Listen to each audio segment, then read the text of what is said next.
You look so good. You look like a million ducks. You look amazing today. You can build that bus. You look like a million ducks. Think about how many ducks that is. That's a lot of ducks.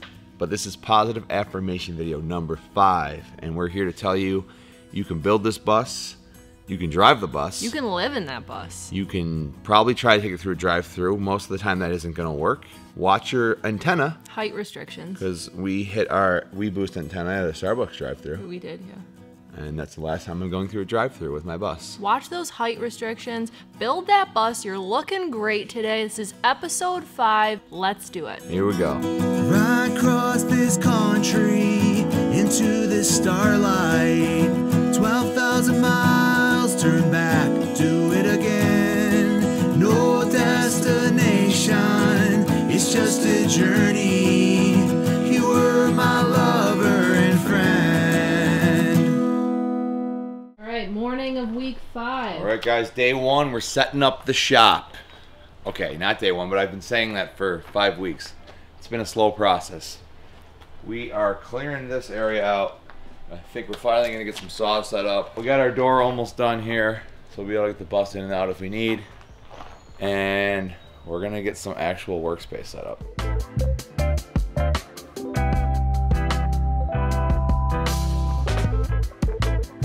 This week on episode 5 of the bus build, it was time to give the bus some bones. And what does that mean, Drew? It was time to give the bus some furring strips. What does that mean, Savannah?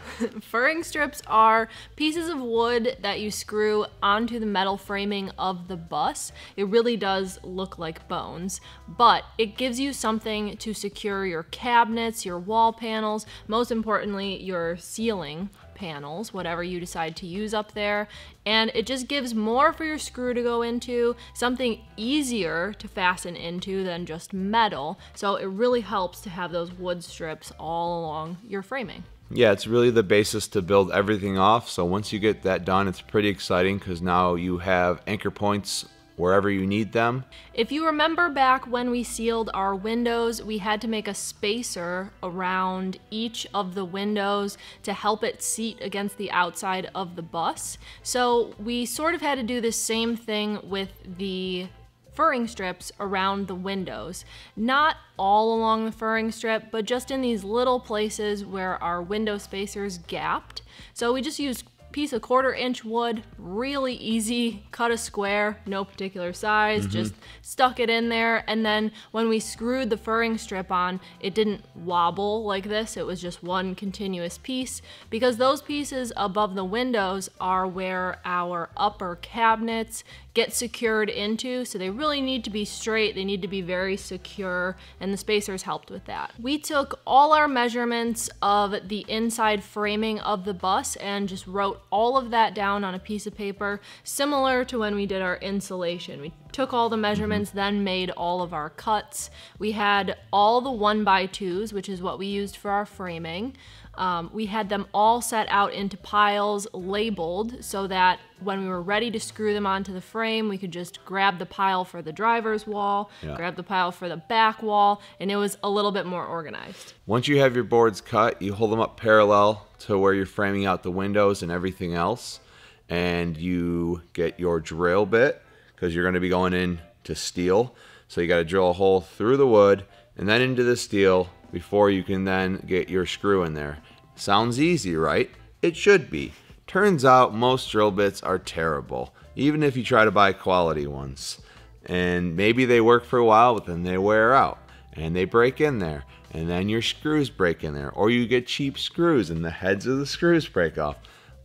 It was a lot of fun. If you can't tell, we had a very frustrating time doing the first few furring strips. We got into a groove, and by the end, it was really easy. We were just drilling the pilot hole, putting the screw in. It worked great, but it took us a little bit of time to figure out exactly what size pilot hole we needed for the particular screw. When you're going into metal, if your pilot hole is too small, you can break the head off your screw, finding the right settings on the actual drill itself. So it took us a little bit of time to get all of our tools worked out, exactly what size screws and drill bits and everything we needed. But once we figured that out, it did start moving quicker. There was a lot of heads snapped off of screws. A lot of swearing. Yeah, there were points where I was just yelling at the screw, like, why won't you go in? That was also in combination with the really, really hot temperatures this week. It was over 90 in our tent and inside the new bus, which is just so defeating. Especially trying to drill hundreds of holes in over 90-degree heat. The humidity was 85%. Oh my gosh. It's frustrating, but you just got to keep battling through it. The next step was to get our furring strips on the ceiling. So the ceiling of this bus has a bit of a curve to it. So when you are putting your furring strips on, you need to make sure it's still one smooth piece of wood, particularly the ceiling. We're gonna do planks, so it's even more important. So if you were to like cut shorter pieces of furring strips to account for the curve, it would end up being real choppy. So what you do, and what we did at least for this, we took our furring strip and we took it to the table saw. Be careful when you do this. You gotta just run these little notches in it, maybe 1/4 inch every 2 inches. So then you start to get some play in the wood. And when you go to screw it in, it's going to be nice and smooth. So whether you're doing planks or beadboard, whatever it is, it's going to be much more seamless and it's not going to look clunky at all. We did notches about every 2 inches, but if your curve is more dramatic than ours, you'll need more notches. If it's not as dramatic, you'll need less, or maybe not even at all. But it was putting a lot of pressure on the furring strip to force it up to the curve of our roof. We also had to account for the bolts that are in our ceiling from our roof rack. Those are in the middle of our metal framing on the roof. So with our furring strip, after we notched it, I just took 1/2 inch drill bit, whatever size the bolt head was, and I held the furring strip up, marked where the bolts were on each end, and then drilled out the hole into the furring strip so that when we put it up there, it sat flush against the metal framing instead of bubbling up where the bolt was. So you have to make sure that you're getting your furring strips as flush with the metal framing as you can. You don't want them to be all warped up and down. You want them to be straight so that all your final cabinetry, your walls, your ceiling, all of that is also straight and it doesn't have any weird curves in it. We put the wood framing into the back of the bus on the ceiling. We went from the back forward, and of course, when we reached that front area, it was another problem to solve because the front section of this bus is just such an issue every time. So it changes from having those metal frame bars that are curved going side to side on the bus to just a couple straight bars. So there was no way to put a furring strip.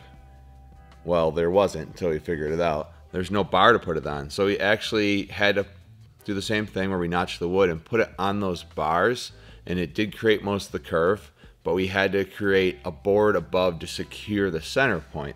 You would anchor each side, and then you would anchor the middle of the board up to that frame that we put in for the vent fan, and it would kind of support the curve of the furring strip, which otherwise, if we hadn't have done that, it would have just been straight across. So we had to kind of create the middle of the curve to make sure that the furring strip had the same curve as the rest of the bus. And there you go, guys. Not complicated at all. So I'm so happy to be done with the framing of this bus, or almost done, because this front section, whew, it's been tough. It's been fun, but I feel like we've solved the problems and it looks pretty good. Quick note, we had to remember to leave a little gap on the bottom along the unistrut so the furring strips didn't butt up against it, because we run 2 PEX lines there from the back of the bus to the front where the shower is. So remember to do that, otherwise you may or may not be amending those boards later. Yeah, we forgot in the beginning, and I just went in with a multi-tool and chopped the bottom off of the furring strips that were above the unistrut. So just think about your plumbing when you're doing this step, and pretty much all steps. Think about your plumbing, think about your propane, think about your electrical. You have to be thinking of all these things simultaneously as you're moving on to the next step. Yeah, because sometimes you have to take little steps back, but it's part of the process.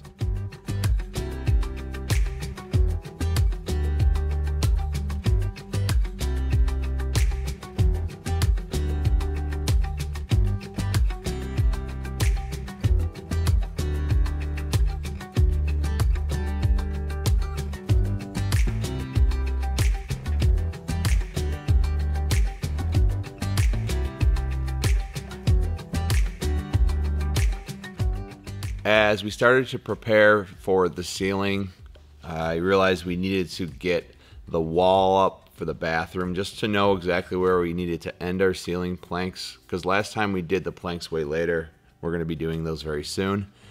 And first thing I had to do was see if I could move the electrical distribution box, because it's right above the driver's seat in that overhead cab, and there's going to be a wall there for the bathroom. So I needed to move that so you could still access it. There's going to be a wall here for the shower, so I'm seeing if I can move this electrical distribution panel just over here so I'll be able to access it from the closet. Because once there's a wall here, you won't be able to get at it from here. So we need to figure out if we can do this before we can move forward with the shower build, which is holding up to a couple other things. So now the vehicle auxiliary distribution panel will be inside that overcab compartment. You kind of pushed it back and moved it, like pivoted it to the side so that you'll be able to access it from the inside of that compartment. Otherwise, you wouldn't be able to get to it because that area that it was facing is becoming a shower. Yeah. That also opens up space there to then run our water lines through. There's kind of a wall with a gap there. We can run the plumbing up through there and then have our faucet on that side, which is nice because now the support wall doesn't need to be as wide to accommodate the faucet and where the water lines turn. You need a bit of space for that. So now we knew we could just do our 2x3 wall, and then we know exactly where on the ceiling to end the planks. It helps to put your bathroom in that front section because you can utilize that over cab space for your shower. When you're building any walls in your bus, you obviously, again, have to think about your plumbing and how you're gonna connect your shower handle, your shower head, all of that stuff. It needs space within the wall. So in order to save a little space front to back, so we'll have more room for the kitchen and for the couch and all that stuff, we're kind of going into and taking from the overcab space on that driver's side so that our wall doesn't have to be quite as thick and we can have more room in the kitchen and just more fun space instead of plumbing space. Yeah, it's really nice. We discovered this on our bus build, that there's a wall with a gap in it there where they had, there was some drainage lines from the AC, well not drainage, but the AC coolant lines that we removed run down there. So those are actually a little bit bigger than the PEX lines. So you can just fit your PEX lines through there, and when you get to the top, it's sort of open because it goes into the compartment, and you can put your fixtures in, which are a few inches deep. So it's really nice to kind of use that because, like she said, now you're saving like several inches on the depth of the wall you would have to accommodate that stuff with. Every little bit counts. Every inch counts in these builds. The last thing that we did this week was to build our first and only walls. These walls are for the bathroom, and this is really exciting because it changes the whole flow of the space. The floor plan is starting to kind of come together with the addition of that wall. You can kind of see and visualize the rest of it once you have even just one structure up. Yeah, you get that first structure. For us on the other bus, it was we did the bed frame first. Yes. And then you start to go, okay, this is how I can build off of that. Because at some point you have to make a decision on your layout. And until there's something in there, it's great because it's endless possibilities, but also very hard to visualize what you're going to do. Now you start to see what it looks like. Or we definitely do because we've already done this and we kind of are doing a very similar layout to our bus. We already live in this layout, so we know how it's going to feel. You see that and we're like, I see everything. Everyone's like, I just see a board. Guys, there's just a board to the ceiling. You have to use your creative mind to visualize. We built both of the shower walls. There's one completely freestanding wall. That's the exciting wall. Yeah. And then there's the secondary wall, which is kind of anchored to the front of the overcab compartment. So there's 2 walls, but it's only one completely freestanding wall. First, we had to finish the subfloor around where our shower pan will set in. We are going to be using the shower pans that we offer for sale on our website, the stainless steel inset shower pans. So now we know that dimension exactly because the subfloor is completed around the outside of it. So we put in our order for our shower pan. Once we did that, we measured the height of the bus, where both of the boards were going to go, and we marked everything on the floor, meaning how far away from the shower pan it has to be. That's when we did the pocket holes on our 2x3s. We used 2x3s for this wall because it just doesn't need to be any thicker than that. Yeah, it's very strong and it's not taking extra space. So. Right. So we did our pocket holes, we screwed everything in, and we did a support right into the frame of the bus on the ceiling. This is super important. If you're building a wall in your bus, really any kind of structure, but just talking about this wall, it needs to be anchored into the frame of your bus in some way. So for us, we had a 2x3 on the ceiling, and it got 4 screws right into the frame of the bus, and then all our other boards came down off of that one, and that ended up being a really strong anchor point because I was hanging from it. That's a new pull-up bar. Hang board. For pull-ups I can't do. Yeah. Savannah, put your new hang board in. Test it out. Gonna give it the test. I'm gonna create if it fell right now. Would it? Dumb. Wait, I can't see that you're off the ground. I think you're faking it. Oh, she's not faking it.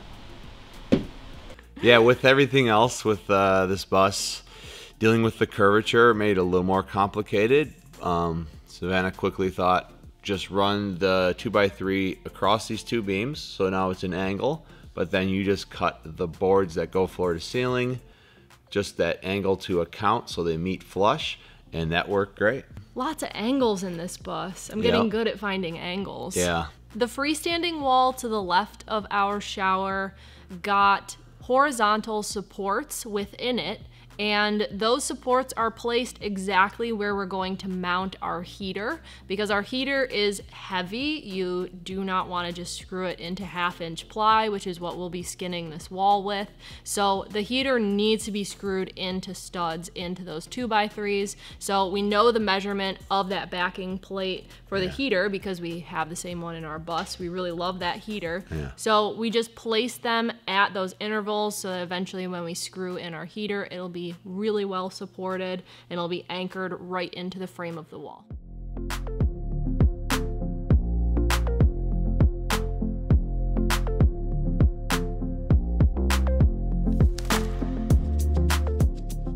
We got a few things done this week, but we were taking it easy. We were feeling a little burned out from our AC video and the creation of that AC system. We put out a whole downloadable plan for our artificial environment box that we built into the compartment. That was a lot of work, and so we decided to just take it easier this week. It's all good. You guys are looking amazing. You look so good. Like a million ducks. You're doing great. Your buses are looking amazing. Yeah, I can see them through the camera, and I'm very impressed. We will catch you guys next week and hopefully have some more fun stuff to report. And it'll be a little cooler, I hope. I hope that it's cooler for all of you. If you are working on a bus, if you are doing a build, give yourself some grace in this heat.